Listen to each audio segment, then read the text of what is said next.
Hello అండి. నమస్తే. Welcome to Hima's kitchen. ఈరోజు మన ఛానల్లో ఇన్స్టెంట్‌గా అప్పటికప్పుడు బూరెలైతే తయారు చేసుకుందామండి. ఎప్పుడు తినే బూరెలు కాకుండా ఇలా కొంచెం డిఫరెంట్‌గా 1 కప్పు బొంబాయి రవ్వతో ఇన్స్టెంట్‌గా బూరెలు ప్రిపేర్ చేసుకోండి. భలే టేస్టీగా ఉంటాయి. తప్పకుండా ట్రై చేయండి.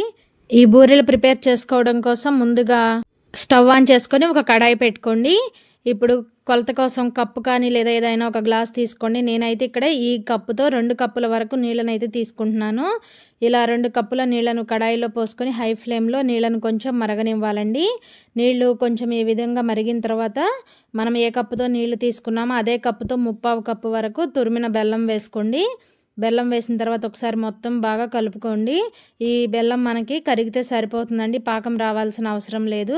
ఇలా బెల్లం బాగా కరిగిన తర్వాత ఇలా గిన్నెలో ఒక ఫిల్టర్ పెట్టుకొని మనం కరిగించుకున్న ఈ బెల్లం వాటర్ని అయితే ఫిల్టర్ చేసుకుందాము. ఎందుకంటే ఇందులో చిన్న చిన్న రాళ్ళు ఇసుక అనేది ఉంటుందండి, కాబట్టి ఖచ్చితంగా ఫిల్టర్ చేసుకోండి. తర్వాత కడాయిని ఒకసారి క్లీన్ చేసుకొని మళ్ళీ కూడా అదే కడాయిని పెట్టుకొని మనం ఫిల్టర్ చేసి పెట్టుకున్న ఈ బెల్లం వాటర్ని అయితే ఇందులో వేసేసుకోవాలి. ఇలా బెల్లం వాటర్ ఇందులో వేసిన తర్వాత ఇందులో మంచి ఫ్లేవర్ కోసం ఒక 2 యాలకులను ఇలా దంచి వేసుకోండి. తర్వాత ఇందులో ఒక 4 టేబుల్ స్పూన్ల వరకు పచ్చి కొబ్బరి పొడి వేసుకోవాలండి. ఇక్కడ కొబ్బరిని మిక్సీ జార్లో వేసుకొని ఇలా మెత్తగా అయితే గ్రైండ్ చేసుకున్నాను, లేదంటే మీరు తురుముకోవచ్చు. ఇలా కొబ్బరి పొడి కానీ లేదా కొబ్బరి తురుము కానీ ఒక 4 టేబుల్ స్పూన్ల వరకు వేసుకొని టేస్ట్ అనేది బాగుంటుందండి. ఇలా కొబ్బరి అంతా వేసిన తర్వాత 1 కప్పు బొంబాయి రవ్వని ఇలా కొలుచుకొని ఈ రవ్వని వేసుకుంటూ మనం బాగా తిప్పుతూ ఉండాలి. ఫ్లేమ్ని లోలో పెట్టుకోండి రవ్వ వేసేటప్పుడు. ఇలా కలుపుతూ ఉండాలండి, లేదంటే రవ్వ అనేది కొంచెం గడ్డ కడుతుంది. కాబట్టి ఈ విధంగా కలుపుకోవాలి. ఈ బెల్లం వాటర్లో రవ్వ ఈ విధంగా బాగా కలిసిన తర్వాత ఇందులో ఒక 2 టేబుల్ స్పూన్ల వరకు గోధుమ పిండి కూడా వేసుకోండి. మీ దగ్గర గోధుమ పిండి లేకపోతే కనుక ఒక 1 టేబుల్ స్పూన్ వరకు బియ్యం పిండి వేసుకోండి. క్రిస్పీగా ఇంకా టేస్టీగా ఉంటాయండి. ఇలా గోధుమ పిండి వేసిన తర్వాత గోధుమ పిండి కూడా ఉండలు కట్టకుండా బాగా ఈ విధంగా అయితే కలుపుకోవాలి. ఇలా కలుపుతూ మనకి కడాయి నుంచి సపరేట్ అయ్యేంత వరకు బాగా ఉడికించుకోవాలి. లో ఫ్లేమ్లో పెట్టుకొని బాగా ఉడికించుకోవాలి. మనం చేసుకునే ఈ రవ్వ బూరెలు అనేవి మరింత టేస్టీగా రావాలంటే ఇందులో ఒక 1 టేబుల్ స్పూన్ వరకు నెయ్యి వేసుకుందామండి. టేస్ట్ అనేది చాలా అంటే చాలా బాగుంటుంది. ఇదే కాదండి, ఏ స్వీట్ రెసిపీలో అయినా సరే ఖచ్చితంగా ఒక 1 or 2 టేబుల్ స్పూన్ వరకు నెయ్యి వేసుకోండి, టేస్ట్ బాగుంటుంది. నెయ్యి వేసిన తర్వాత ఈ నెయ్యి కూడా కలిసే విధంగా బాగా కలుపుకోవాలి. మొత్తం కలుపుకున్న తర్వాత 1 నిమిషం పాటు ఉంచుకున్నాం అనుకోండి, మనకి చూడండి కడాయి నుంచి ఈ విధంగా సపరేట్ అవుతుంది. ఇలా ఉన్నప్పుడు స్టవ్ ఆఫ్ చేసేసేయండి. ఇప్పుడు ఇది కాస్త చల్లారాలండి. మూత పెట్టుకొని ఒక 2-3 నిమిషాలు పక్కన పెట్టుకుందాము. ఒక 2-3 నిమిషాల తర్వాత కొంచెం చల్లారింది. మరీ పూర్తిగా చల్లారకూడదండి. పూర్తిగా చల్లారింది అనుకోండి మనం రవ్వ బూరెలు తయారు చేసేటప్పుడు పగుళ్ళు వస్తాయి సైడ్న. పూర్తిగా చల్లారకూడదు. మనం చేత్తో పట్టుకునే వేడి ఉంటే సరిపోతుంది. ఇలా ఉన్నప్పుడు చేతికి కొంచెం నెయ్యి కానీ ఆయిల్ కానీ అప్లై చేసుకొని ఇలా అరిచేత్తో ప్రెస్ చేస్తూ బాగా కలుపుకోవాలి. ఇలా కలుపుకుంటూ ఉన్నామనుకోండి మనకి బూరెలు అనేవి చక్కగా పొంగుతూ వస్తాయండి. లేదంటే కనుక సైడ్న క్రాక్స్ లాగా వచ్చేస్తాయి. ఈ విధంగా కలుపుకున్న తర్వాత కొంచెం కొంచెం పిండిని తీసుకొని బాల్స్లా చేసుకోవాలి.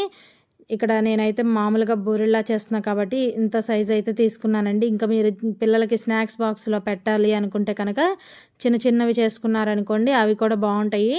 మీకు ఏ సైజులో కావాలో ఆ సైజులో అయితే ఇలా కొంచెం కొంచెం ఈ మిశ్రమాన్ని తీసుకొని ఇలా బాల్స్లా చేసుకోవాలి. అలాగే పిండి అంతటిని కూడా ఇదే విధంగా చేసుకొని రెడీగా పెట్టుకుందాము. తర్వాత అరచేతికి కొంచెం నెయ్యి రాసుకొని ఈ విధంగా వీడియోలో చూపిస్తున్న విధంగా ప్రెస్ చేసుకోవాలి.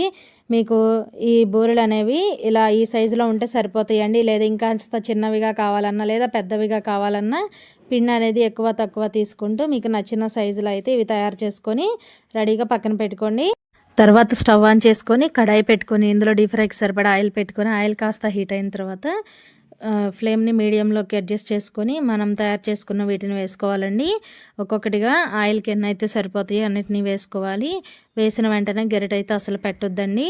ఇవి వాటంతటా అవే చక్కగా పైకి ఈ విధంగా తేలి వచ్చిన తర్వాత అప్పుడు మీరు గరిటెతో అటు ఇటు తిప్పుకుంటూ వీటిని బాగా ఫ్రై చేసుకోవాలి. మనకి చక్కగా బూరెల్లా పొంగుతూ భలే వస్తాయండి. మీరు వేసిన వెంటనే గరిటె పెట్టారనుకోండి అస్సలు పొంగవు. చూడండి ఇక్కడ వాటంతటా అవే చక్కగా పైకి తేలి వచ్చినాయి కదండి.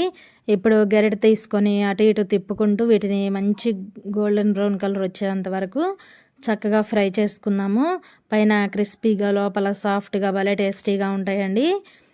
మనం నార్మల్గా కొబ్బరి బూరెలు అంటే బియ్యం పిండిని పట్టించుకొచ్చి బియ్యం పిండితో చేస్తాము. అలా కాకుండా ఇలా ఒకసారి రవ్వతో తయారు చేయండి. భలే టేస్టీగా ఉంటాయి, క్రిస్పీగా లోపల సాఫ్ట్గా భలే బాగుంటాయండి. ఇవి బాగా ఈ విధంగా గోల్డెన్ బ్రౌన్ కలర్ వచ్చిన తర్వాత వీటిని తీసి ఇంకా మిగిలి ఉన్న వాటిని కూడా వేసేసుకుందాము. వీటిని కూడా అంతేనండి, చక్కగా మంచిగా గోల్డెన్ బ్రౌన్ కలర్ వచ్చేంత వరకు చక్కగా ఫ్రై చేసుకోండి.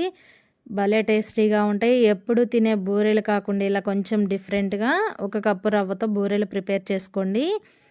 ఇవి బయటే మనం ఫ్రిడ్జ్లో పెట్టకుండా బయటే 15 రోజుల వరకు నిల్వ ఉంటాయండి. తప్పకుండా ట్రై చేయండి. మనకి రవ్వ బూరెలు అయితే రెడీ అండి. చక్కగా పొంగుతూ భలే వస్తాయి. ట్రై చేయండి మీరు కూడా. చూడండి, పైన క్రిస్పీగా లోపల లేయర్ అంతా సాఫ్ట్గా భలే ఉంటుంది. ఈ వీడియో నచ్చితే లైక్ చేయండి. ప్లీజ్ మన ఛానల్ని సబ్స్క్రైబ్ చేయండి. మీ ఫ్రెండ్స్కి షేర్ చేయండి. Thanks for watching video.